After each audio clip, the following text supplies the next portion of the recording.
represión a las actividades subversivas, la guerrilla, tema urticante si los hay, difícil. Primero, la represión comienza en pleno gobierno constitucional, plena vigencia de las instituciones. Recordemos que al mismísimo general Perón, siendo presidente, el ERP, Ejército Revolucionario del Pueblo, en enero de 1974, intenta copar la guarnición militar azul, en la provincia de Buenos Aires, asesinando nada más ni nada menos que al jefe de la guarnición militar, el coronel Gay, Camilo Gay, y si mal no recuerdo, se llevan como botín de guerra al teniente coronel Ibarzábal, que después termina siendo asesinado después de 9 meses de un cautiverio atroz, porque lo querían negociar al mismísimo gobierno constitucional del general Perón por detenidos que había por actividades subversivas o guerrilleros, y el gobierno no aceptaba. Entonces, la actividad guerrillera sigue durante el gobierno constitucional de Perón. Muere el general Perón, asume María Estela Martínez de Perón en el 74. Actividades subversivas guerrilleras cada vez son más fuertes, más violentas. Entonces, el gobierno constitucional va a dictar un decreto, ahora no recuerdo bien el número del decreto, pero lo importante es el decreto que existió en 1975, donde primero se le da el control operacional de todas las fuerzas de seguridad del país a las Fuerzas Armadas, Ejército, Marina y Aeronáutica, a las Fuerzas Armadas. Después, el control de la lucha antisubversiva la va a tener las Fuerzas Armadas. Otro punto no menor es el decreto dice que el objetivo es aniquilar a la subversión. Piénsese en términos militares lo que significa aniquilar.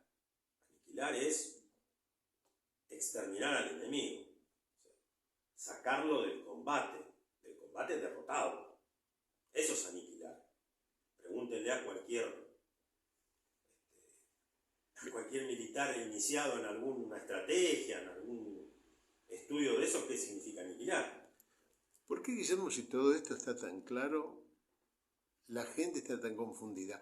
¿Habrán sido los medios u otros intereses que yo no puedo ahora precisarte que han cambiado la realidad para llegar a esto que estamos viviendo? Yo creo que han sido los medios, también que el gobierno, surgido en el golpe del 76, elige, a mi entender, un camino equivocado de la represión. Que también el nacionalismo católico lo criticó, pero lo criticó en su momento, porque ahora es fácil criticarlo, ¿eh? Ahora es muy fácil. Cuando era el mediodía del proceso, del poder proceso de reorganización nacional, con el general Videla como presidente, el nacionalismo católico ya advertía de estos modos erróneos de reprimir. Acá estás diciendo otra gran verdad, ¿no? El nacionalismo no apoyó a los militares. Yo creo que el nacionalismo católico estaba dividido. Un gran sector, un sector apoyaba, porque la situación era muy difícil de vivir en la sociedad. Yo me acuerdo en mi casa paterna, yo tenía 16 años cuando fue el golpe del 76, comenzaba el 4º año del bachillerato. Mis padres, ninguno tenía conexión con familia militar, ni de fuerza de seguridad, nada. Pero yo me acuerdo que todos los días de ese año de 1975, el comentario de mis padres, de los amigos de mis padres, de la familia, era: ¿cuándo se va a terminar esto? No se puede vivir más así. En general, ¿qué opinan los nacionalistas de Videla? Del general Videla, de Jorge Rafael Videla. Mirá,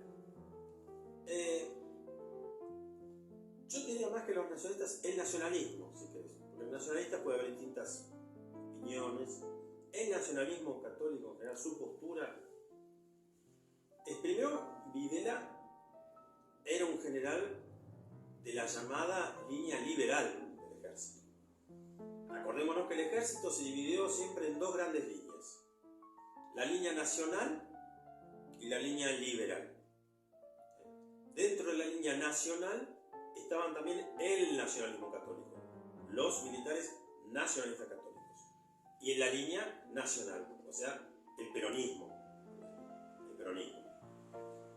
Videla nunca escribió esa línea, jamás estuvo en esa línea nacional, menos en la línea nacionalista.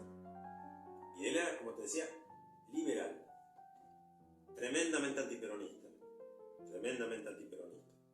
quizás del sector más furioso antiperonista del ejército. Del otro lado, ¿quién estaba? ¿Qué militares eran nacionalistas? Mira, no tan nacionalistas, yo te diría nacionales. Bueno.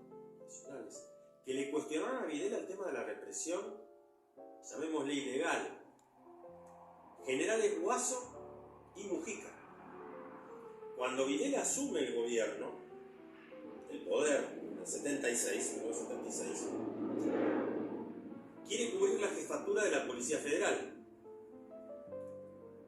Llama a los generales Guaso y Mujica, por separado, ¿no? Pero los dos le dicen: ¿y cómo se va a reprimir, mi general? ¿Cómo se va a reprimir? ¿Cómo va a ser esta guerra? Videla le explica el plan que ya sabemos cuál fue. Estos dos generales por separado le dicen: mi general, así no. Nosotros no estamos dispuestos, esta es una lucha limpia, tiene que ser a rostro frente a cara al sol, Claro. de día, por decir, poner ejemplo, ¿no? De día y con el uniforme, no así no. Videla no lo acepta. De hecho está que ninguno de estos dos generales asume la jefatura de la Policía Federal. ¿Pasaron a retiro enseguida? Sí, pasaron. Bueno, Mujica ya estaba en retiro. Había pasado en retiro en enero del 76 porque se había levantado con Capellini. Aquel episodio de la Fuerza Aérea. De la Fuerza Aérea, que se levanta en la base de Morón. Claro. Y, Mujica era director de la Escuela Superior de Guerra. Y adhiere. Bueno, ese intento de golpe fracasó, Mujica pasa a retiro.